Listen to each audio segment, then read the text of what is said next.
皆さんこんにちは。ラウンドナップコンサルティングの中山です。それでは本日も会社と経営者を強くする実践ウェブ活用ポッドキャストを始めていきたいと思いますので、ぜひとも最後までお聞きいただければと思います。はい。じゃあ今回のテーマなんですけれども、ライティングですね。いろいろお客様に聞かれることもありますし、またそうですね、相談会とかセミナーとかやった時にも、どうしてもこの、ライティングというかコンテンツ作りですねというところで、それをどれだけ自分たちがやらなきゃいけないのかとか、それは本当にそれをうちが代わりにやりますよとか、代行してやりますっていう会社さんって今すごくアプローチが多いんですね。それはいろいろな事情があると思うんですが、そういう中でやってくれるんならお願いしちゃおうかな、大変そうだしっていうふうに、思いそうになるんだけども、本当にそれでいいのかなっていうような、お悩みを抱えている企業さん多いなと思います。で、今回はそれに対して、一つ、こういうふうに考えていったらいいですよっていうところと、基本的にはこういう方向で、持っていった方がいいですよっていうところを、理想論というよりはですね、現実的なところですねをベースにしてお伝えできればというふうに思って、いますと、そんな感じの内容ですね。はい。じゃあ早速始めていきましょう。で、ちょっとね、今回はブラックボードを出していくんですが、ポッドキャストでお聞きの方はですね、ホームページの方に今多分中山洋平ポッドキャストとかで検索をしていただくと、ミラーがホームページの方に配信されています。そこに貼り付けておきますので、見ないでもですね、ちゃんと読み上げていくので、分かりやすくはなると思うんですけど、よろしければ後で、そっちの画像の方も見ていただけると、より一層分かっていただけるかなというふうに思っておりますと。はい。ないしですね、動画の方、YouTube の方で見ていただいた方が早いかもしれないですね。はい。で、じゃあ行きましょう。で、今回はライティングというところに絞っています。コンテンツ、昔から16種類とかですね、20種類とか、いろいろ種類分けられていますけれども、その中で、一番ベーシックな部分ですね、それから皆さんが最初に手をつけるであろう部分である、テキスト系のコンテンツですね、というものについて今回は、やっていきます。で、この考え方自体は、手段とか手法とか、コスト感とか、皆さん自体が本当にできるのかどうかっていうところとか、いろいろコンテンツの種類によってパラメータは変わってくると思いますけれども、基本的な考え方は同じになってくるので、うまく応用していっていただくか、あるいはですね、このコンテンツについてはどうですかっていうところについて知りたいということがあれば、改めてその部分について、ご連絡とかお問い合わせとか、ポッドキャストの要望フォームから送っていただければ、そこについて扱っていけるので、お気軽にというところですね。はい。では早速いきましょう。ライティングは内製化すべきなのかというところですね。はい。で、これ分かれると思います。なぜ分かれるかというと、ですね、事業主の方、側の考え方、ニーズっていうんですかね、と、ライターをやっている方のニーズと、またライターをまとめて商売をしている方のニーズというか希望というかですね、こうあってほしいっていうものと、いろいろなポジショントークが入り混じってくる、あるいはライターを育てるという仕事をしている方、ブロガーとかですねの方にとっても当然ポジショントークをしなければいけない場面なので、じゃあこのポッドキャストっていうのは事業主の方をターゲットにやっています。そうじゃない方も聞いてるのは分かってるんですけど、ので、あくまでその方々にとって最もいい形になるにはどういうふうに考えたらいいかなっていうところをベースにやっているので、ここのところを最初に押さえておいていただければと思います。これ当然立場によってですね、全然違いますよね。それは多分納得していただけるんじゃないかと思います。ライターの方はライティング投げてくれって言いたいでしょうし、それまとめている方もそうでしょうし、教える方としてはライターを育てたいわけですから、そっち側の考え方になりますよね。はい。で、ライティングは内製化すべきかというところですけども、まず理想的に言います。理想的に言うとですね、やっぱりこれはイエスなんですよ。はい。そこを目指すべきなんですね。はい。当然自分たちの、今大事なことって、このいろいろな情報が、たくさんこう錯乱というかですね、散らかっている中で、製造元、メーカー、一次生産者である方々とエッジの消費者っていうものが直につながるっていうことが、とても求められているんですね。その間にいろんなものを挟むことなく直でコミュニケーションを取る。これは、D2C とかそういう流れもそうですし、皆さん自身もやっぱりその作った人と話したいよね、間に入っている人とじゃなくて作った人の話とかを聞きたいよねっていうことは思われていると思うんですね。そのご自身の商売以外についても。でそれと同じで、理想的に言ったら自分たちの中でちゃんとこういうふうなものを作ろう、じゃあコンテンツ作ろう、世に出そうっていうサイクルを回せるのがもちろん一番いいに決まっています。はい、決まっています。はい、ただそれはやっぱり非常に難易度が高いわけですね。でなぜ難易度が高いかっていうと、やっぱりコンテンツを世の中にパブリックなところに置くっていうことに関して、それ相応のリソースは必要ですし、それ相応のスキルは必要ですし、またもっとうまくできる人っていうのは当然いるわけですね。それをなりわいにしている方がいるわけですから。そうすると、なかなかここには行き着かない。はい。もちろんですね、この最後の方で改めて、お話をさせてもらいますけど、そこを目指していこうっていうことでやっていくのは全然いいんですけどね。ただなかなかじゃあ全部自前でやるぞ、それが最善だぞっていう形までレベルを上げていくっていうのは相当難しくて、逆にそこまでできてしまうと、結構そういう会社さんっていうのは同業のですね、コンテンツの監査とかコンテンツ作ってあげるとか、それを商売にする方向に進めてしまったりもするので、なかなか難しいところだなと思ったりしていますと。はい。でじゃあ現実的にはどうですかっていうと、リソースがないですよね。やっぱり文字を書くってすごく難しいです。はい。日本人識字率高い言いますが、それと話せるということと書けるということとはもちろん別ですし、またそもそもネタを拾ってきて、それをどういうふうに展開していくのかとか、私もよくお客さんにコンテンツってどういうふうに作ればいいんですか、サンプルとかないですかって言われて、フレームワークを渡したりするわけなんですけれども、そういうところからやっぱりわからないじゃないですか。はい。そんなに作文上手い人いないし、また作文ができたとしてもですね、その読書感想文とかではなくって、ウェブ上で何か問題を解決してあげるとか、信頼感を、上げるとか、そういう目的に沿って、いわゆるマーケティング的なライティングができる人っていうのは、もともとはいないはずなんですよ。それを勉強しない限り。だって生きている中でそれを学ぶ機会っていうのは、ないと思うんですね。必要になるわけがないんで。あくまでこれは仕事としてやってるわけですから。はい。なのでリソースがない、当たり前です。で、もちろん育てよう、それもありです。はい。ただ現実的に言うと、やっぱりもともとそれが得意な人と協力した方が効率いいっていうのは正直ありますね。はい。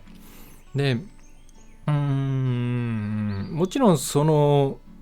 得意っていう人もですね、何が得意なのかとか、例え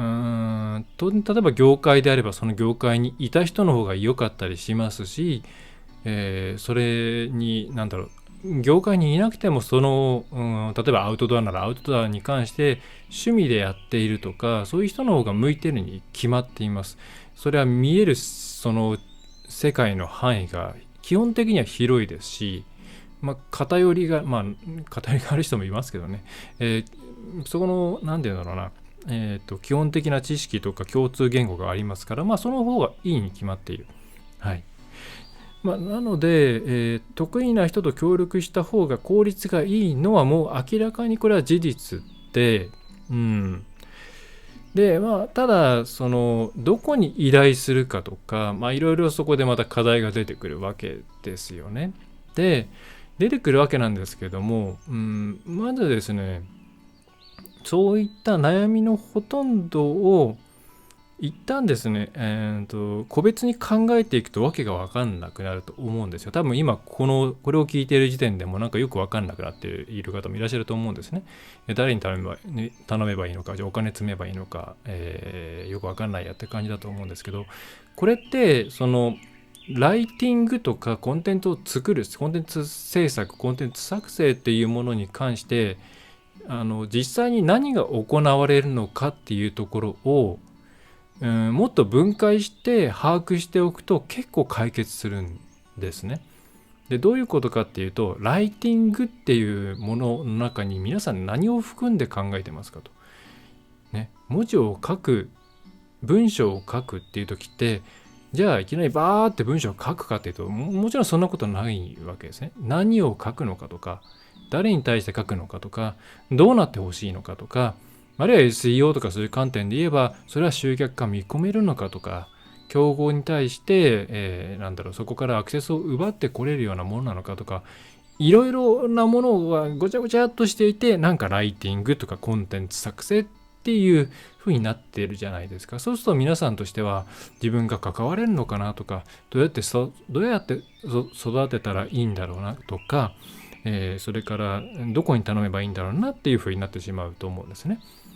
で、なので一旦ちゃんと分解しましょう。で、分解していくとだんだん、これは自分たちできるな。これはできなくはないんだろうけど、外に出してもいいなと。みたいなものが見えてきます。はい。で、今回はそれの、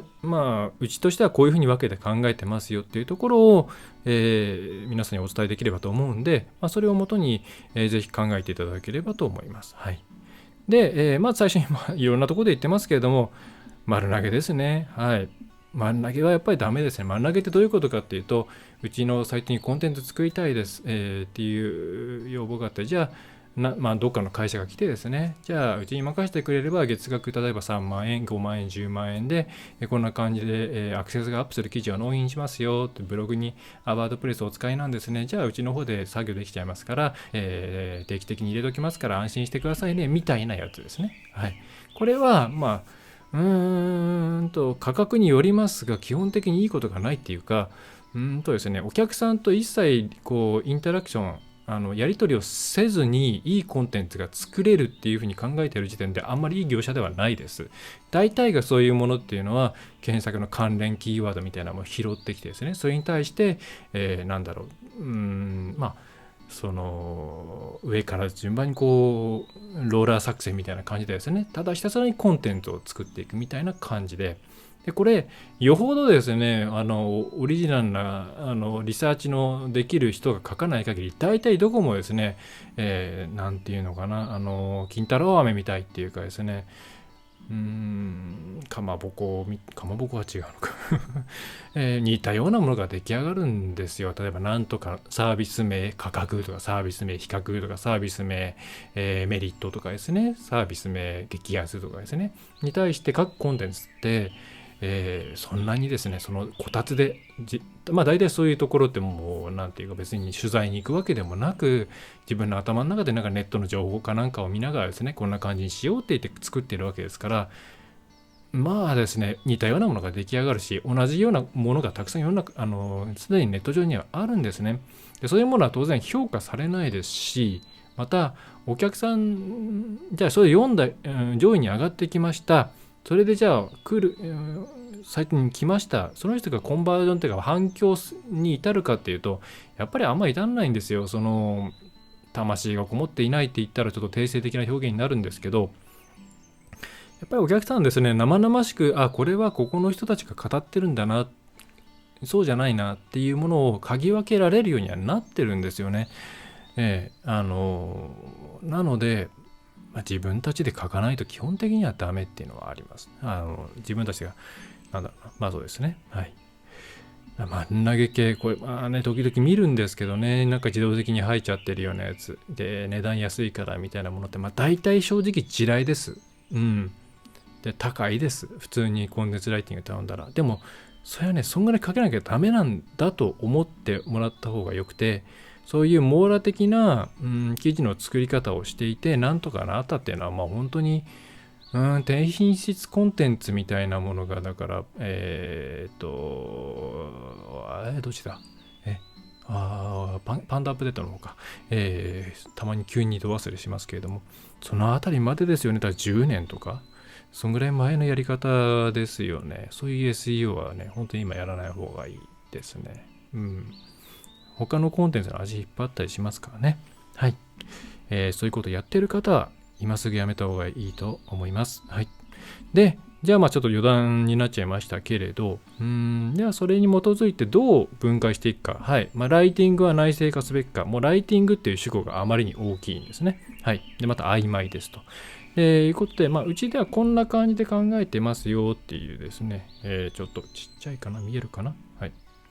はい。まずですね、一番ですね、一番としては企画ですね。Who, What, When、みたいなところでもいいし、別に企画なんてですね、ターゲットこの人たちに対して、どういうふうになってほしいかな、そのために何が必要かなっていうことを考えていけばいいんで、別に特定のフォーマットにこだわる必要はないし、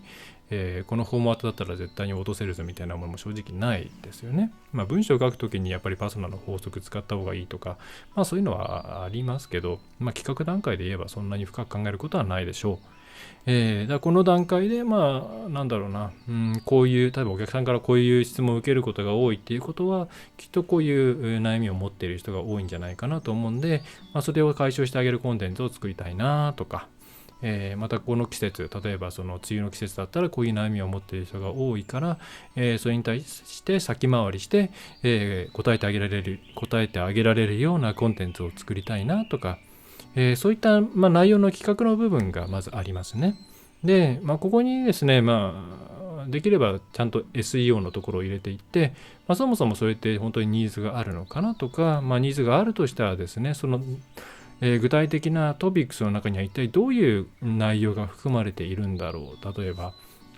掃除機を直したいなっていう人がいた時に、その中には直したいって言いながらも買い替えたい人もいればみたいなね、そういう話ってあるじゃないですか。そういうふうに、中を分析する、それは顕在化されたニーズに関して言えばキーワードの分析とかそういったものである程度分かってくるところがありますし、また誰も検索しないようなところに対してコンテンツを作ってもやっぱりそれはなかなかね結果に結びつかないということもありますから、ここで SEO 的なそのキーワードをどうするかとかですね、どういう構成にするかとか、どんなトピックスを入れたらいいのかなっていうのはここで考えた方がいいと思います。企画段階ですね。で、なぜ企画段階でこれ入れるかっていうと、後から追加しようとするとですね、大体文章がおかしくなっちゃうんですよね。はい。後で全部極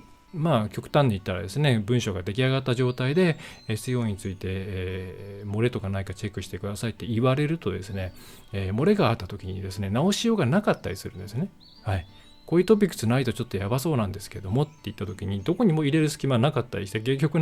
最後にコラムみたいな感じで付け足すような形になっちゃったりして、で、その場合ってですね、SEO 的に言うと、ある程度一応ページにコンテンツがあるんで評価はされるんですけど、読む人にとってはですね、本当はそこは違う有機的なつながりをしていないと響かない内容だったりするので、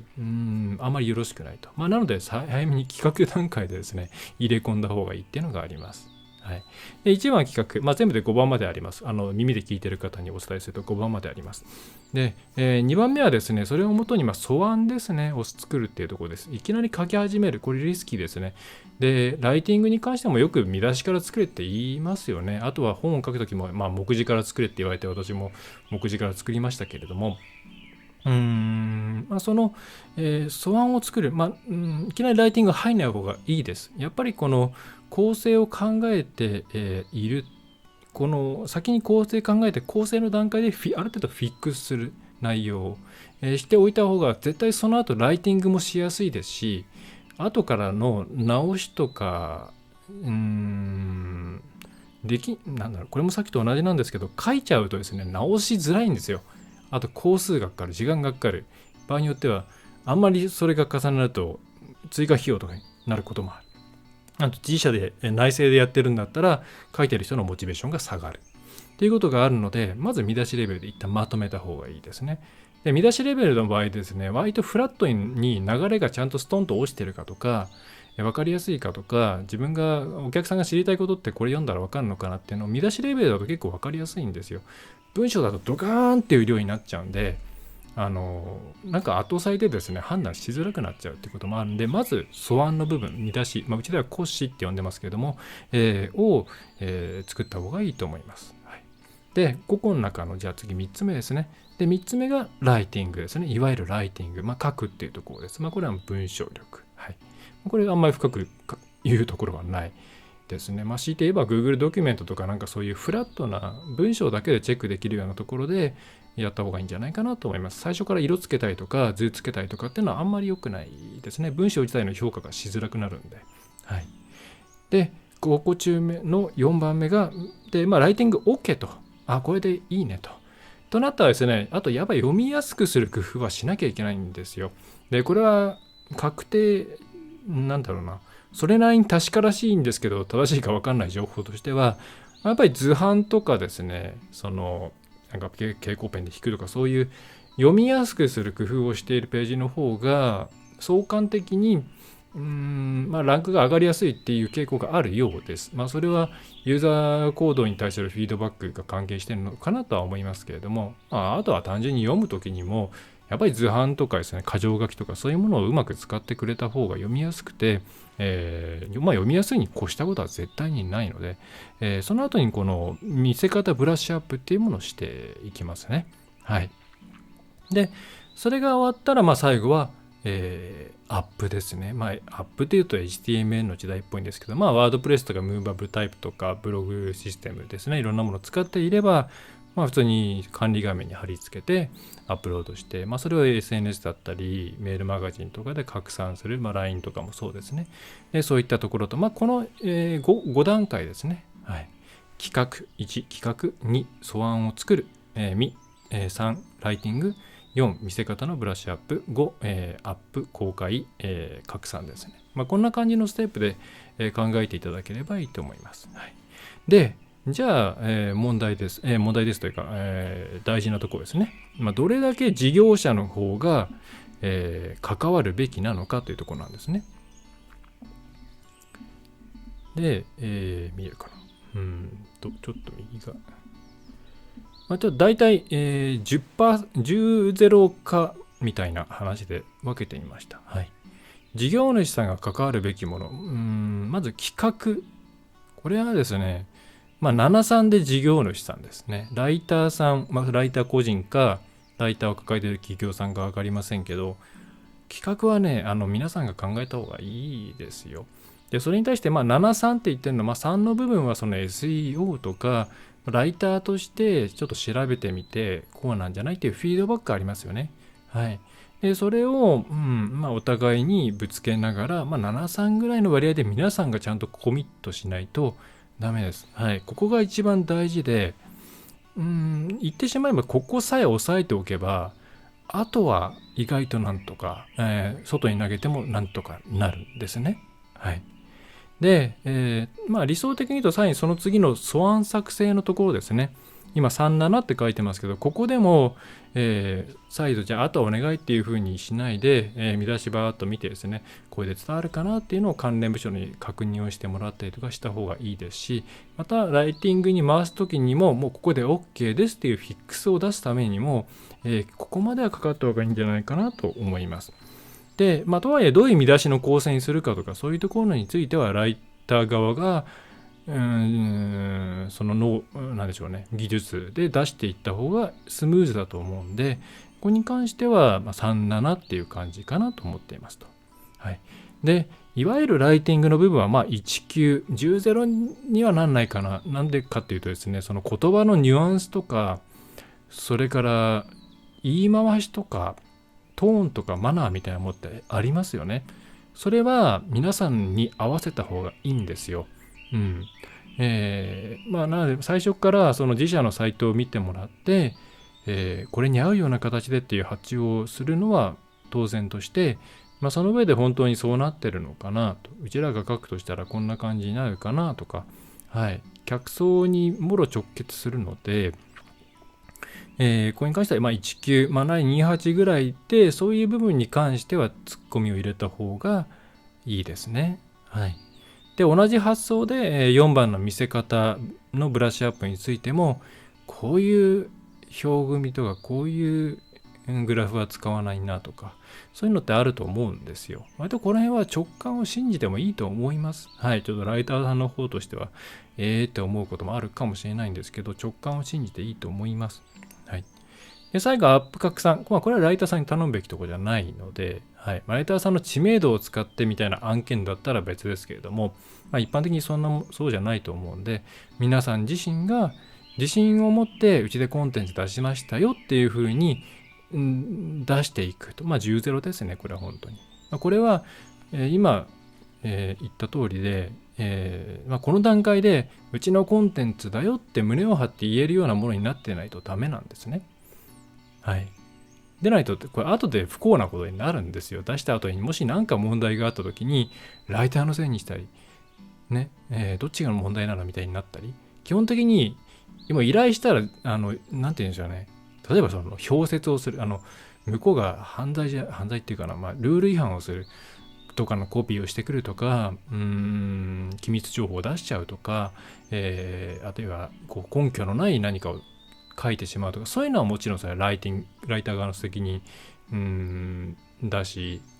こっちも気づけないことってやっぱありますよね。よくコピペチェックツール使えって言いますけど、今はいろいろ巧妙になってますから、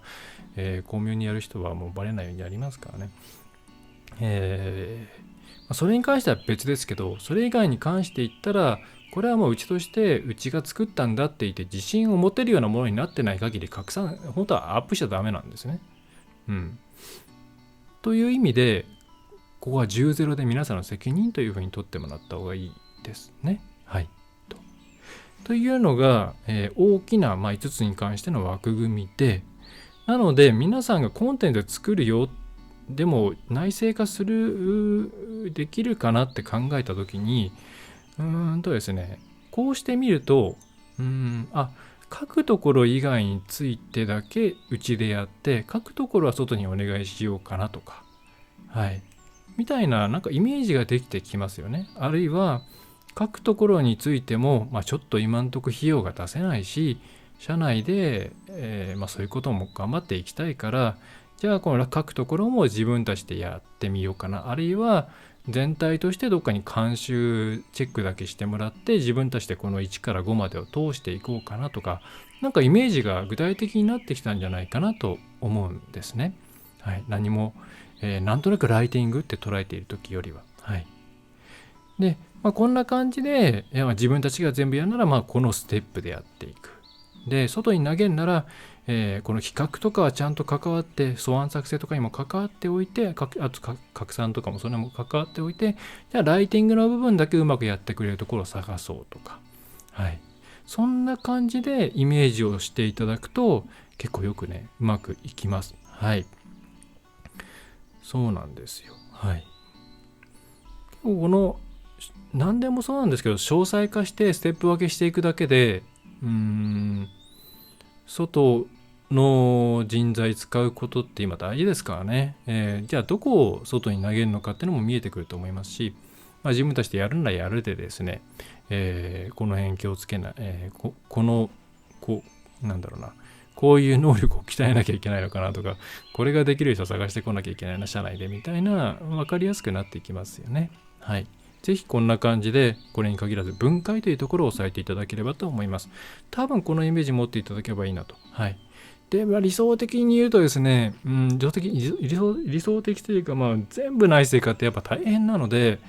ライティングの部分とか、取材とか入ってくると、やっぱ大企業とかになってくるともうこうなっちゃうんですよ、基本的には。はい。なんだかというと取材やったり撮影やったりとかですね、そういうの入ってくるので、その自分たちだけでなかなか進まなくなってくるんですね。はい。ただ、それすごい高いんですよ。はい。なんかね、クラウ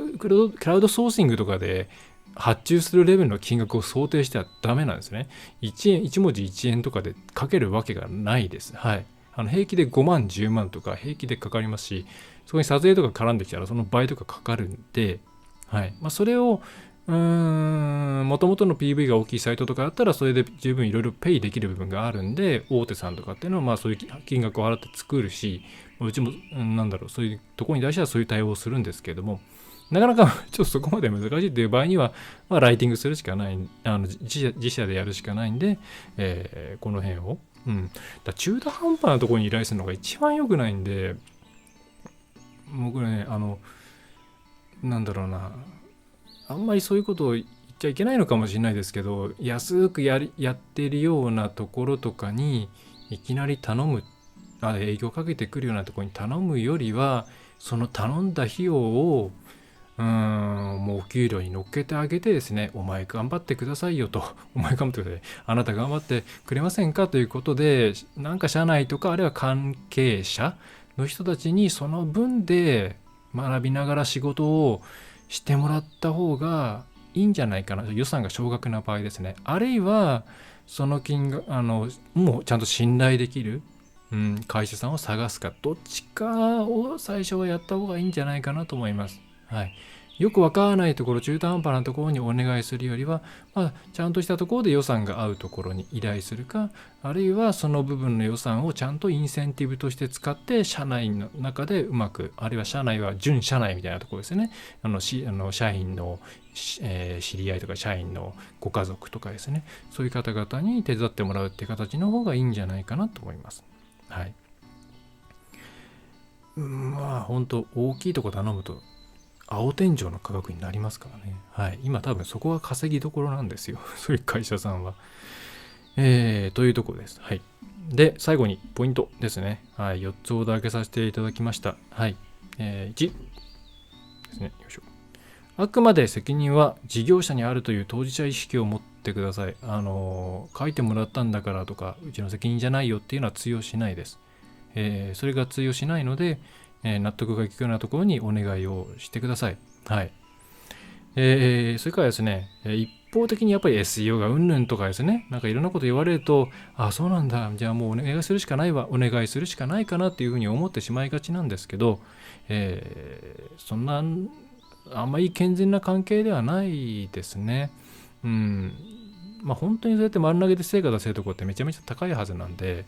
はい、その値付けをしてもお客さんにリターンを返せるっていう自信があるからのはずなんで、普通はなかなかないでしょう。だからちゃんとちゃんと同じ目線でですね、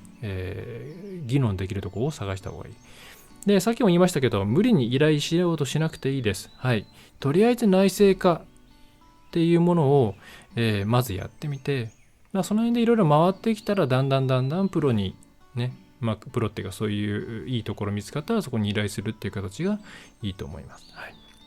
で、最後ですね、ライティングお金かかりますってところですね。はい。ライティング安くないですよ。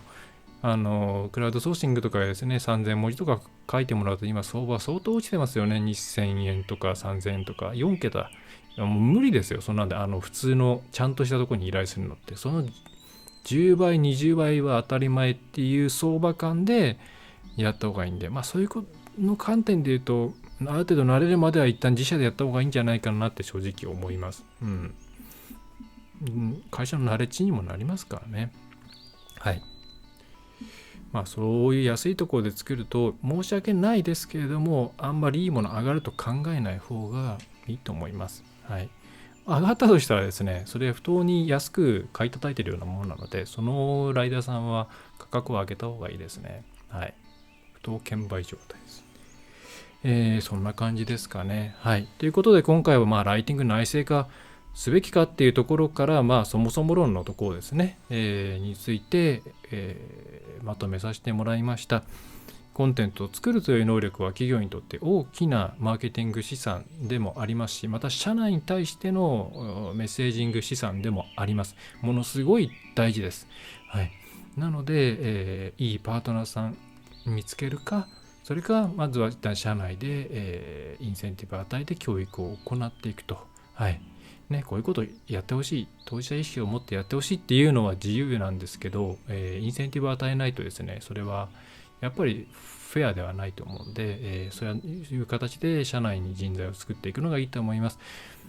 人材流出っていうですね、もちろん恐れはあるんですけど、基本的になんとかいい関係を作っておけば、どっかの会社に行った後も仕事を受けてくれたりも可能性もありますし、どうしても人材っていうのはそういうリスクはあるので、そのノウハウみたいなものをですね、社内勉強会を定期的にその人に行ってもらうとか、そういうことをしてできるだけ水平展開するようにして会社の中のナレッジ資産にするみたいなことももちろん重要になってくるかなと思うところですね。はい。ということで今回のポッドキャストは以上です。久しぶりに黒板を使ったので、ちょっとやっぱりいいですね、書くとね。はい。時間はかかるんですけど。はい。ちょっと字読みづらいとかあったら申し訳ないです。あんまりね、上手じゃないんですよ。もうキーボードばっか打ってるんで。はい。それではこんな感じです。これに限らずですね、いろいろお悩みとか、お問い合わせとか、困ったこととかあればですね、お気軽に、問い合わせフォーム、あるいは、電話もですね、一時受けはみんな今 AI がやってるんですけど、ちゃんとしたお問い合わせであればこちらから、ですね、ご連絡をさせてもらいますんで、ホームページの方から、お電話をかけてもらえればと思います。LINE かフォームが正直楽なので、そっちからやってもらえると嬉しいなってのはありますね。はい。それでは今回はそんな感じですかね。はい、ちょっと長くなってしまいましたが、最後までお聞きいただきましてありがとうございました。中小企業のですね、ウェブ活用を、推進するラウンドナップウェブコンサルティングの、中山がお送りいたしました。また次回もよろしくお願いいたします。